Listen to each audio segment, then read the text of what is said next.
दोस्तों हमारे साथ मणिपुर फिल्म विकास निगम के जो सेक्रेटरी हैं वो मौजूद हैं।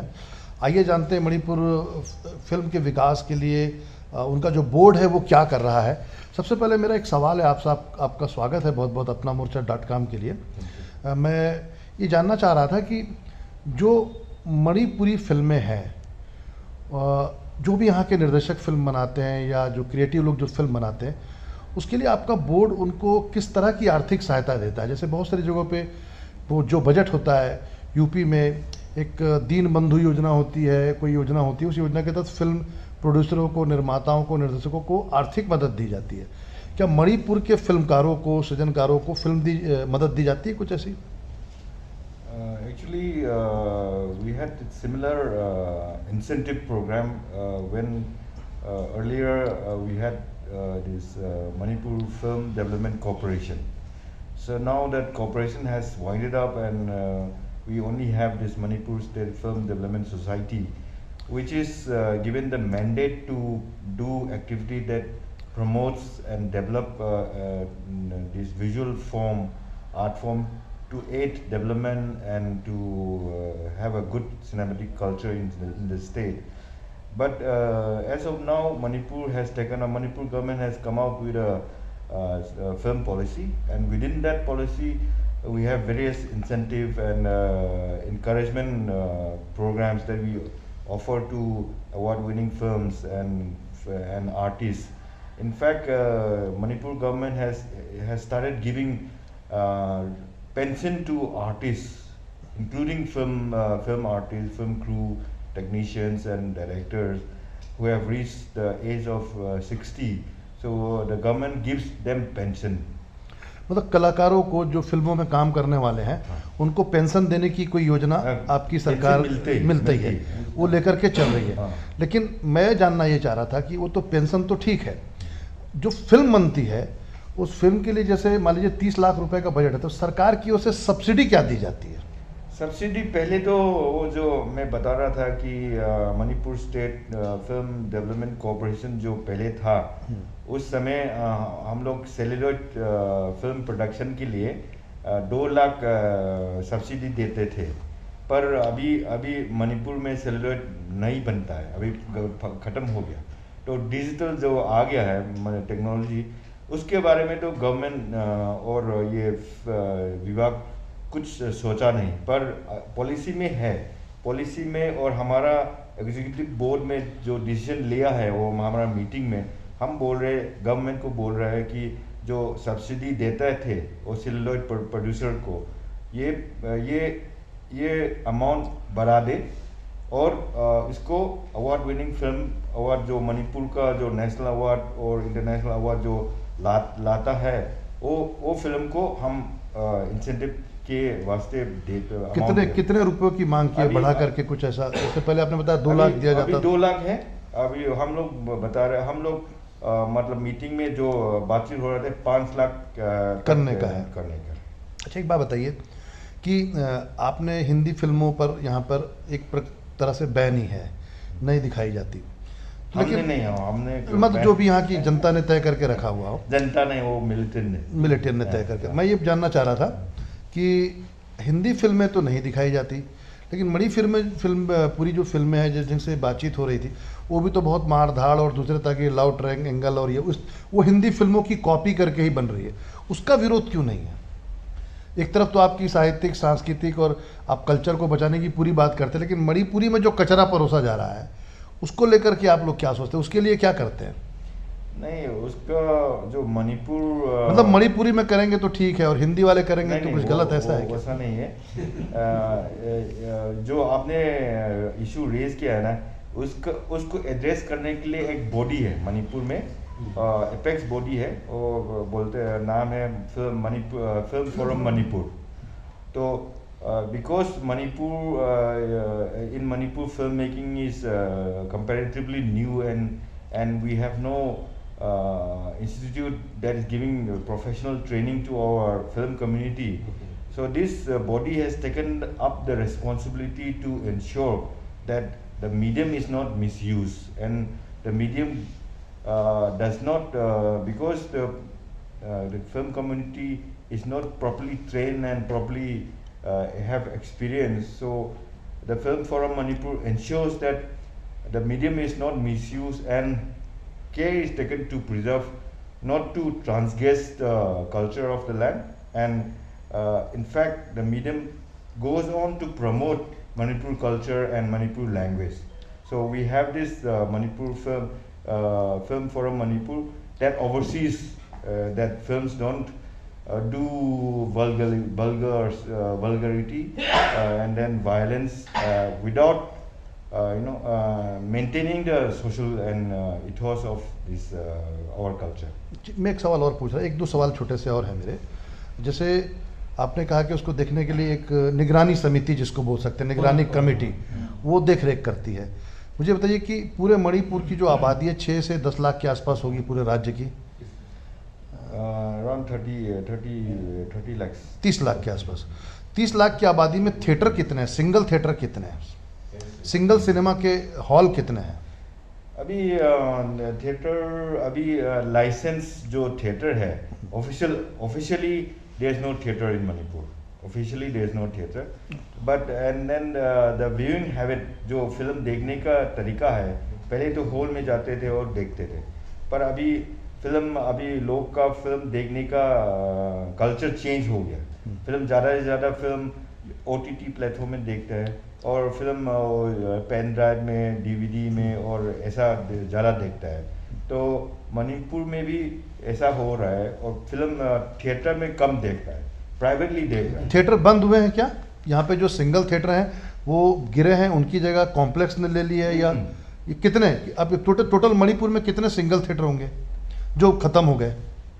अभी रनिंग थिएटर 48 थिएटर टोटल 6-7 जिलों में जो भी है टोटल 48।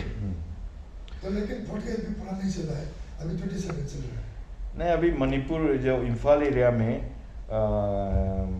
लगभग 10 का माफी है। पहले जो रन हो रहा था, जो जब हिंदी फिल्म और बॉलीवुड फिल्म आते थे, तो एक्टिवली जो there used to be about 10 to around 10 theaters. Now most of these theaters have turned into educational complexes as well as shopping malls. One or two still remains showing films, but they don't have proper license. So if you ask me, because I'm representing government, I won't say that there are two theaters. I'll say there are no theaters because none of them have license, and none of them are showing film in a approved format or approved technology to exhibit films in public. अच्छा, मुझे बताइए कि जैसे जो फिल्में बनाते हैं, जो लोग हिंदी फिल्में या अंग्रेजी फिल्में जो भी बनाते हैं देश के किसी भी हिस्से में, वो केंद्रीय प्रमाणन बोर्ड पाने के लिए या तो मुंबई के चक्कर लगाते हैं, उड़ीसा में भी उनका एक सेंटर खुल गया, कोलकाता में भी एक सेंटर, तो वहाँ चले जाते हैं। आप जो स्थानीय भाषा पे जो यहाँ की बोली बानी पर फिल्म बनती है, उनको वो प्रमाण पत्र लेने के लिए कहाँ जाना पड़ता है कि मणिपुर में ही मिल जाता है? एक दूसरा सवाल ये था कि जो फिल्म का रजिस्ट्रेशन होता है नाम का, वो यहीं पे हो जाता है या उसके लिए भी मुंबई के चक्कर लगाने पड़ते हैं, उड़ीसा या कलकत्ता का चक्कर लगाना पड़ता है? Actually, that film certification board, we have a regional office in Kolkata, in Guwahati. So for getting censorship for Manipur films, we have to go to Guwahati. So that is where we do our censorship. And for title registration, actually, unless we have we have to locally we have to do registration with Film Forum Manipur. In nationally, if we think that our film maybe may be big and may go international, national, then we will register with IMPA, like in Kolkata. अच्छा, एक बात बताइए, सवाल ये, बड़ा राज्य अशांत रहा है मणिपुर जो है, जो 7 सिस्टर कंसर्न्स इसको पूरे इलाके को यहाँ से जुड़ता है ये पूरा, तो मणिपुर को बहुत अशांत राज्य माना जाता है, बहुत डिस्टर्ब राज्य शुरू से माना जाता रहा है। यहाँ नशे का बहुत बड़ा कारोबार रहा है। दूसरा, किसी समय बहुत एड्स वगैरह जैसी बीमारी के लिए भी हम इस राज्य को जानते रहे, गोलीबारी के लिए भी जानते रहे, मुठभेड़ के लिए भी जानते रहे। क्या आप मुझे कोई ऐसी फिल्म बता सकते हैं किसी ऐसे निर्देशक की जो मणिपुरी में हो और उस डायरेक्टर ने इस पूरे राज्य की व्यवस्था की पर्दे उधड़ के रख दिए हो, खोल के रख दिया हो कि ये फिल्म है, आप मणिपुर राज्य की वास्तविक स्थिति को समझना है तो ये फिल्म आप देखिए। और मैं ये फिल्म का नाम इसलिए पूछ रहा हूँ कि इस कार्यक्रम को देखने वाले जो हमारे दर्शक हैं, ताकि वो मणिपुर की जो एक वास्तविक चेहरा है उस फिल्म के जरिए देख सकते हैं। आप बता सकते हैं कौन सी फिल्म है? एक्चुअली आपने बहुत बात बोल दिया मणिपुर के बारे में, मतलब वायलेंस है, मणिपुर ड्रग अफेक्टेड है, पर मणिपुर ये मणिपुर वो सब भी है, पर मणिपुर एक पावर हाउस है स्पोर्ट्स पे। मणिपुर रिच कल्चर है मणिपुर का, और वर्ल्ड में जो इंडियन डांस जो क्लासिकल डांस है, मणिपुरी क्लासिकल भी वर्ल्ड रिनाउंड है। और हमने कितना ओलंपिक मतलब प्लेयर्स निकला, तो ये सब भी बताना ज़रूरत है। और मेरी कोम के बारे में तो आप लोग सुना होगा। हाँ, उन पे फिल्म बनी है। प्रियंका के बारे में तो प्रियंका प्ले किया मेरे को। और अभी डिंको सिंह जो अभी गुजर चुका है, वो he was an inspiration for Medicom. So another Bollywood production company is making one film on Dinko Singh, and to know the history of Manipur, I think you will have to dig in this non-feature category, like documentary category. Like for instance, if you want to know why there is insurgency and why Manipur is disturbed, you have to see ASPA, which has won the Swarna Kamal. Or if you want to see the drug situation, you have to see Challenge, a film by me, who I made on drugs and things. So there are many films that I can refer to. Like if you want to know about the gun culture of Manipur, you can see this Loktak Laimi by Pawan. There are many films, but so I can maybe give you a list later on. मैं एक आखिरी सवाल आपसे पूछ रहा था, उसके बाद मैं अपनी बातचीत समाप्त करना चाहूँगा कि मुझे बताइए कि इस पूरे मणिपुर की जो फिल्में हैं, जिसमें आप बताते हैं कि यहाँ की रिच कल्चर है, समृद्धि है, इसमें कोई दो मत नहीं कि मणिपुर का जो कल्चर है वो विश्व के लिए बहुत प्रसिद्ध है, पूरी दुनिया में उस कल्चर का डंका बजता है। लेकिन आप थोड़ा सा ये भी तो बताइए कि ये राज्य जो है बहुत दूसरे तरह के संकटों से घिरा हुआ है। मुझे बताइए कि इन फिल्मों पे आप लोगों का कोई राजनीतिक दबाव कितना होता है, पॉलिटिकल प्रेशर कितना होता है कि इसको दिखाना है, इसको नहीं दिखाना है? देश में जो स्थिति है उसमें तो आजकल ये हो गया कि ये लिखना नहीं है और ये भी नहीं लिखना है, जो कुछ लिखना है वो कुछ भी नहीं लिखना है। तो ये लेखकों के साथ है, ये कवियों के साथ है, ये हर क्रिएटिव पर्सन के साथ है। तो फिल्मकार भी एक क्रिएटिव पर्सन है, उस पर उसकी यहाँ की राजनीति का या देश की राजनीति का क्या कोई असर पड़ता है कि बहुत बेधड़क तरीके से हम दिखा सकते हैं? यदि ऐसा होगा तो मैं मणिपुर आके बसना चाहूँगा। नहीं, तेरे बसने लायक नहीं। तो political pressure from the establishment side, there's no pressure as such, because you know, because Manipur is in a conflict situation and we are in the middle of a conflict. So if we want to portray the gun culture, and if you want to say something bad about you know, if you feel that there is something bad happening about what the insurgents are doing to Manipur, or you know, things like that, so there may be a reservation on doing that, because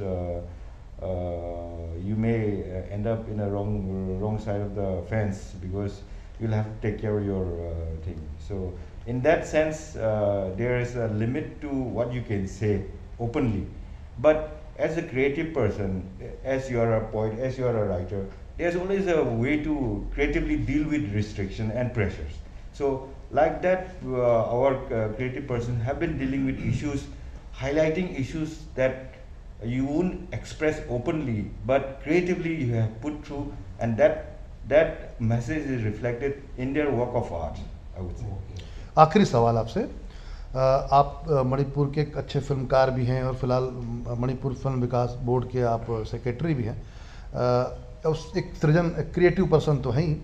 तो मैं जानना चाह रहा था, और मेरे दर्शक भी इस बात को जानना चाहेंगे कि आपका मणिपुर फिलहाल किन समस्याओं से जूझ रहा है, और इसे विरासत में ऐसी कौन सी चुनौती मिली है जिसका समाधान अब तक मणिपुर खोज नहीं पाया? Can you explain the? और वो मेरी भी समस्या थी। हाँ, कई इशू न है। आप एक फिल्मकार हैं, क्रिएटिव पर्सन हैं, और आप क्रिएटिव व्यक्ति होने के नाते क्या आप हमारे दर्शकों को ये बता सकते हैं कि जो आपका पूरा मणिपुर है वो फिलहाल किन समस्याओं से जूझ रहा है? प्रॉब्लम्स, कौन सी प्रॉब्लम्स मणिपुर में अभी तक? हाँ। As a creative person, what kind of problem facing this Manipuri society? Continue. अब आगे बोलिए और क्या? और अभी तक के विरासत में जो आपको हिस्ट्री में जो चुनौती मिली हुई है, हिस्ट्री की जो चुनौतियां मिली हुई है, उसका समाधान क्या अब तक के कुछ निकला है या कोई हल निकला है उसका? Whatsoever problem you got in विरासत की heritage, चुनौतियां और वर्तमान चुनौतियों के बीच मणिपुर कहाँ है, मैं ये जानना चाह रहा था। एक फिल्मकार के नजरिए से आप बता सकते हैं क्या? where is Manipur standing? Very difficult question. Very difficult. नहीं, उससे मणिपुर को समझने में एक फिल्मकार के नज़रिए से आसानी होगी, क्योंकि एक जो क्रिएटिव आदमी होता है वो देखता है ना, बहुत बड़े फलक पर देखता है। As a, you just want to ask you, as a creative person, how you are looking in the present scenario of Mumbai? As a creative, what are the things that are attracting you for making film on it, Astra, like that? How you look at, as a creative person, how you are looking at the whole geography, culture, history of the Manipur? So as a, not as a secretary of the society, but as a creative filmmaker, how you look at Manipur? Very difficult. If I was not a secretary, I can say better things. But since I am also seen as a But I feel Very nice its answer is you are doing on your best way, and that will give its answer, I think. But if you ask me as a secretary, I can answer. No, if you ask me as a filmmaker, I cannot say this. Answer is not Anyway, in- I will try to answer your question. Manipur as a society, we have had a rich past, and we are very proud of our heritage and culture and history. In fact, I think that is added to our problem, because we have not overcome our history so that we can define the history can define our present and future. So the problem with Manipur is we have not got rid of our history so that we can take the next step to our future and present and future. So and that issue has come up because we have joined India. Yes. We have lost. We are disillusioned, and we are a society which is in a transitional stage. We have not really understood how we take the next step. So I think the realization that we must understand where we are, where we stand in the total context of the world we are living in, and I think we are coming into grip of this situation. And once we do that fast, we can define our present and future much better. Thank you.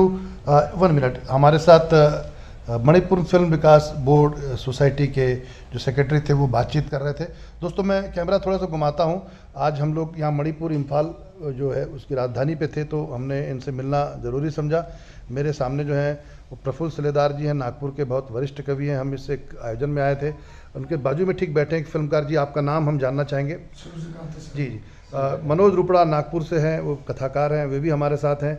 भाई कैलाश बनवासी कथाकार हैं, वो छत्तीसगढ़ से हमारे साथ हैं। हमारे साथ शिवप्री हैं जो मणिपुर में ही इन दिनों निवास कर रहे हैं। उनके साथ भी एक कवि हमारे साथ ही मौजूद हैं जो साहित्य महोत्सव में शिरकत करने आए थे। एक अन्य साथी, आपका नाम जानना चाहेंगे हम? रविचंद्र। जी, आप सबका। और एक साथी और मेरे बाजू में बैठे हुए हैं, आपका भी हम नाम जानना चाहेंगे? शरद चंद्र। जी जी, बहुत बहुत आप सबका शुक्रिया और बहुत अच्छी बातचीत रही। बहुत बहुत धन्यवाद।